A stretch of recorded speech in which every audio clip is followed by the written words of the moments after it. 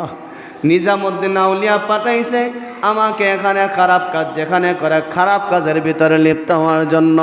ওগো আল্লাহ, আমি এখন দেখতেছি যেই যুবতী মেয়েটাকে দেখা যায় তার দিকে তাকাইলে আমি জান্নাত জাহান্নাম দেখতে পাই। বলেন সুবহানাল্লাহ।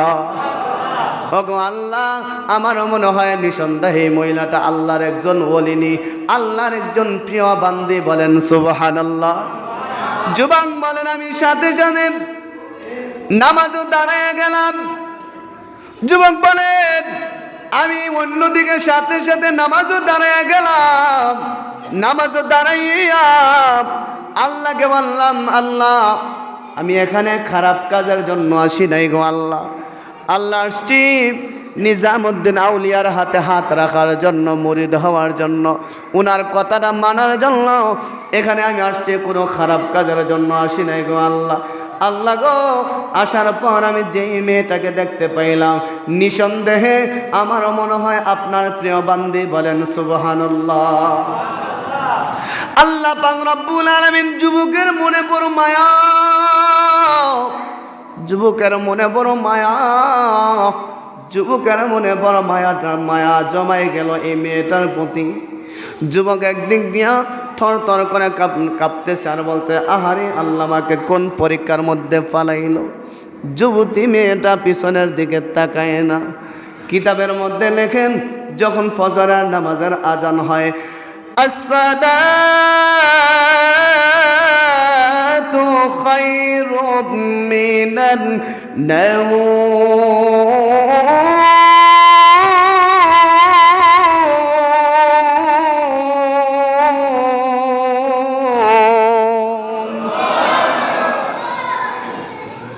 যখন ফজরের আজানের ধ্বনিটা বেজে গেল, আল্লাহর বান্দি নামাজ শেষ করে পিছনের দিকে একটু তাকালেন।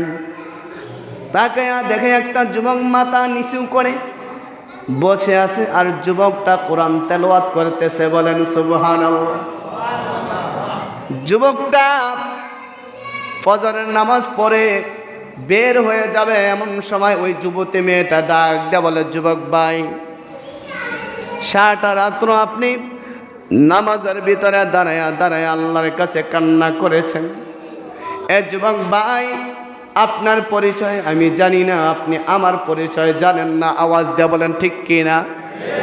আরো জোরে বলেন। এর যুবক, একটা কামরাই তো ছিলাম, সারাটা রাত্র একই তো কামরায় ছিলাম।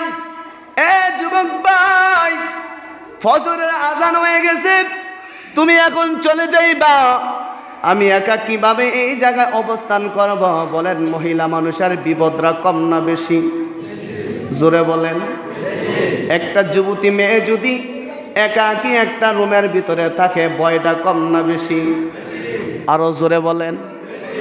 যুবকরা ডাক দিয়ে বলে, যুবক ভাই, এ যুবক ভাই, তুমি আমার কলিজার ভাই, আমার মা নাই, আমার বাবা নাই, আমার সমাজের মানুষ বলতে আমার কেউ নাই। আওয়াজ দেয়া বলেন আল্লাহু আকবার। যুবকটা ডাক দেয়া বলে, বোন, তোমার এমন কি করুন ইতিহাস? তুমি বলতেছো তোমার বাবা নাই, তোমার মা নাই, তোমার ভাই নাই, তোমার বোন নাই, কেন কান্না করতেছে? ডাক বলে বলে, যুবক ভাই, তুমি যদি এই মুহূর্তে আমাকে রেখে চলে যাও, আমাকে কিছু নরপুরুষ আছে, আমাকে টেনে হেসড়ে দুনিয়ার থেকে বিদায় করে দিবে, আমার ইজ্জতের উপর হামলা দিবে। আওয়াজ দেয়া বলেন ঠিক কি না? এ যুবক ভাই, আমাকে একা রাইখা তুমি চলে যাও না রে যুবক ভাই। এরে যুবক ভাই, আমার নিরাপত্তা কি, আমার পরিচয়টা কি একটু আপনি জানবেন? ডাক বলে, যুবক ভাই, আমার পরিচয়টা কি আপনি একটু নিবেন? বলে, বোন বলো তোমার পরিচয় কি, তুমি কেন তুমি এই জায়গায় অবস্থান করো? ডাক দে বলে, যুবক ভাই, আমি একটি বংশীয় ঘরের মেয়ে। বলেন আল্লাহু আকবার।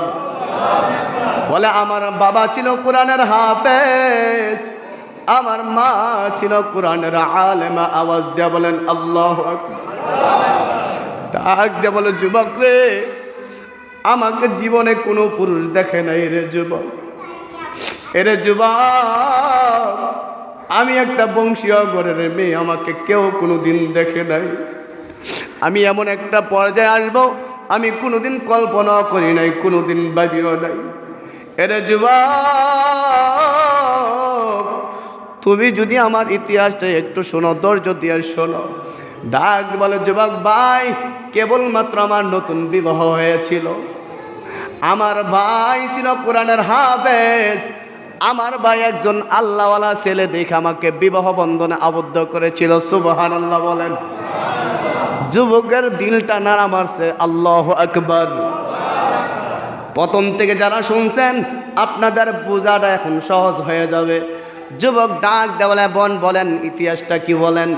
বলে ভাই, আমার ভাই ছিল কোরআনের হাফেজ, আমার ভাই বংশীয় একটি বাড়িতে আমাকে বিবাহ বন্ধনে আবদ্ধ হয়েছিল। এ ভাই, আমি যেই বাড়ি থেকে যুবকের বাড়ি পর্যন্ত যাব, যুবকের বাড়ি পর্যন্ত যাওয়ার পথে নদী পথ পড়ে। এই নদীর ভিতরে নদী দিয়া যাওয়ার সময় নদীর মাঝ পথে যখন যাই, যাওয়ার পর নদীর উতাল ঢেউয়ের কারণে আমরা যেই নৌকায় ছিলাম ওই নৌকাটা ডুবে ডুবে সব মানুষগুলো মারা গেছে। আমার আল্লাহ কুদরতিভাবে আমাকে হেফাজত করেছে। বলেন সুবহানাল্লাহ। কাদের কুদরত দারি বরকামাল, কাদের কুদরত দারি বরকামাল। সব কিছুর কুদরত কার হাতে? যুবক বলে বোন, সেম তোমার যেই ঘটনা ওই ঘটনা আমি যুবকেরও হয়েছে। সুবহানাল্লাহ বলেন। যুবক ডাক দে বলে বোন, আমার আল্লাহ সব কিছু করতে পারে গো বোন। তোমার বাড়ি অমুক এলাকায় না, তুমি অমুকের ছেলেকে বিবাহ করছো কিনা? ডাক দে বলে হ্যাঁ, আমি অমুক এলাকায় অমুকের ছেলেকে বিবাহ করেছি। এই যুবকটা চোখের পানি ছেড়ে দিয়ে বলে এ বোন, হতভাগা ওই যুবক হইলাম আমি। আরো জোরে বলে আল্লাহু আকবার, আরো জোরে বলেন আল্লাহু আকবার। যুবকটা ডাক দিয়ে বলে ওই হতভাগা যুবকটা হলাম আমি। নদীর মাছ পাতে নৌকা যে ডুবে যায়, আল্লাহ তাআলা কুদরতিভাবে আমাকে হেফাজত করেছে। বিবিরে, একদিন না, 2 দিন না, 20টা বছর তোমাকে আমি খুঁজেছিলাম, পাই নাই। আল্লাহ তাআলা 20 বছর পরে তোমাকে আমার সাথে আবার মিলাইয়া দিয়েছেন কে? আরো জোরে বলেন কে? কাদের কুদরত দারি বল কামাল, কাদের কুদরত দারি বর কামাল। চুয়নায়াত কাদের কয়ুম কার বরকা ফেদা মুমে আয়েন মুমে তাস। এর দ্বারা বুঝলাম আল্লাহকে যদি ভয় করা যায়, আল্লাহকে যদি আপন বানানো যায়, 20 বছর পরও ওই পুরাতন বিবিকে স্বামীর সাথে মিলাইয়া দিয়েছেন কে? আরো জোরে বলেন কে? ইয়া আইয়ুহাল্লাযীনা আমানুত্তাকুল্লাহা ওয়াল তানজুরু নাফসুম মা কদ্দামাত লিগাদিন ওয়াত্তাকুল্লাহ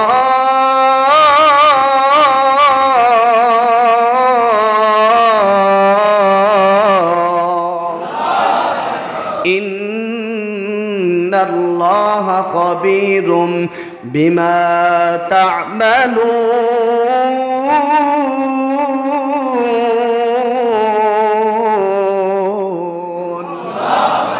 আল্লাহ বলেন ভয় করার মতো আমাকে ভয় করো।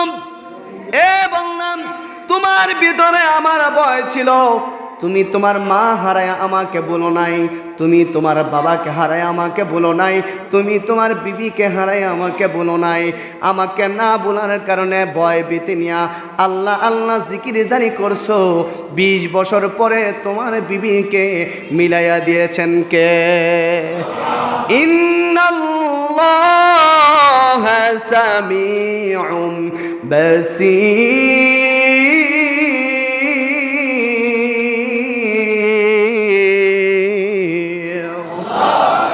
আল্লাহ বলেন ইন্না মানে নিশ্চয় নিশ্চয়, ইন্নাল্লাহ সামিউম বাসীর।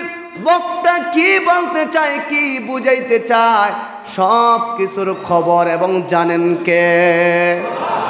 আরো জোরে বলেন কে? আরো জোরে বলেন কে? আল্লাহ বলেন ইন্নাল্লাহ সামিউম বাসীর। বান্দা হাউতাস হইস না, বান্দা মা হারাইছস হাউতাস হইস না, বাবা হারাইছস হাউতাস হইস না। আমাকে ভয় করিস আর আমার কথাটা ইয়াদ রাখিস, তাহলে আমি আল্লাহ 20 বছর কেন 1000 বছর পরও সব কিছুর ফয়সালা আমি আল্লাহ মুহূর্তের মধ্যে করে দিতে পারেন কে? তাহলে নিজামুদ্দিন আউলিয়া রহমাতুল্লাহি আলাইহি বলছিলেন পতিতালয়ে যাও। তাহলে পতিতালয়ের ভিতরে জানি একজন আল্লাহর ওলি আছে। এই চক্ষু কান খোলা আল্লাহর ওলিদের আওয়াজ দিয়ে বলেন ঠিক কিনা? আরো জোরে বলেন। আমি মোল্লা তো আমার মুসল্লি যদি 2 রাকাত নামাজের ভিতরে 4 রাকাত নামাজ পড়ে, চায়া তাইকেও বলতে পারি না কয় রাকাত নামাজ পড়লো, আওয়াজ দিয়ে বলেন ঠিক কিনা? নিজামুদ্দিন আউলিয়ার বাড়ি হইল দিল্লি, আর কই পতিতালয়। ওই পতিতালয়ের ভিতরে এই যুবককে পাঠাইলো, যুবক তুমি যাও, তোমার যেই বিবি, ওই বিবিকে আমার আল্লাহ কুদরতিভাবে হেফাজত করে রেখেছে। বকাটো যুবকেরা ধরে এই মেয়েকে নিয়ে ব্যবসা করতে চাইছিল, আমার আল্লাহ এটা পছন্দ করবে না। 20 বছর পরে তুমি যুবকের সাথে এই যুবতী মেয়েকে মিলাইয়া দিবেন কে? আরো জোরে বলেন কে? আল্লাহ আল্লাহ কে মুবারক নাম হয়, আল্লাহ আল্লাহ আশিকো কা কাম হয়।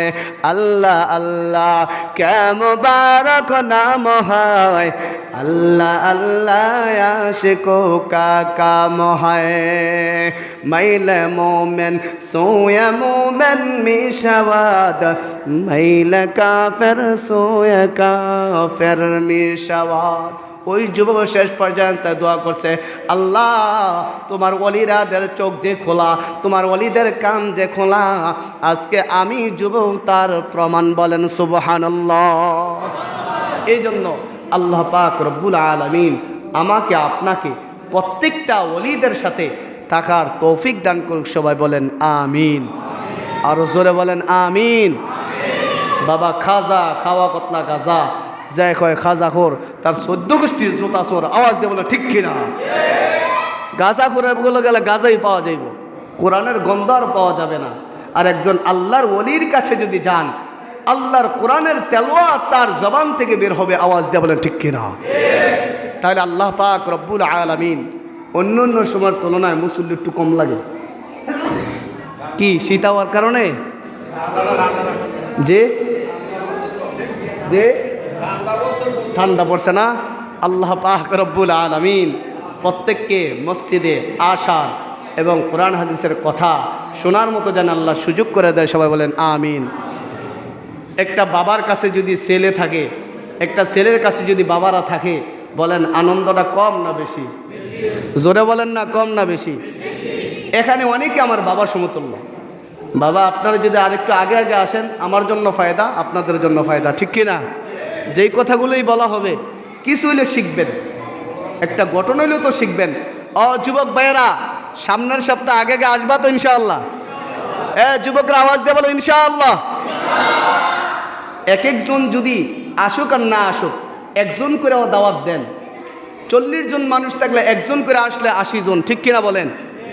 জান্নাতু দুজুখ সে ইয়া রব ক্যা করু, আর জো হয় মাই তুঝে দেখা করু। আপনার নিজের নামাজ কবুল হয় কি হয় না তা নিশ্চয়তা নাই। আপনি যেই বাইকে মসজিদে আইনা দিলেন, তার উসিরায় আপনাকে আল্লাহ মাফ করে দিবে। এই জন্য দাওয়াত দিবেন তো ইনশাআল্লাহ? আল্লাহ তাআলা প্রত্যেককে মসজিদে আগে আগে আসার তৌফিক জানি দান করে। সবাই বলেন আমিন। যা 4 রাকাত সুন্নাত পড়েন, 4 রাকাত সুন্নাত পড়েন।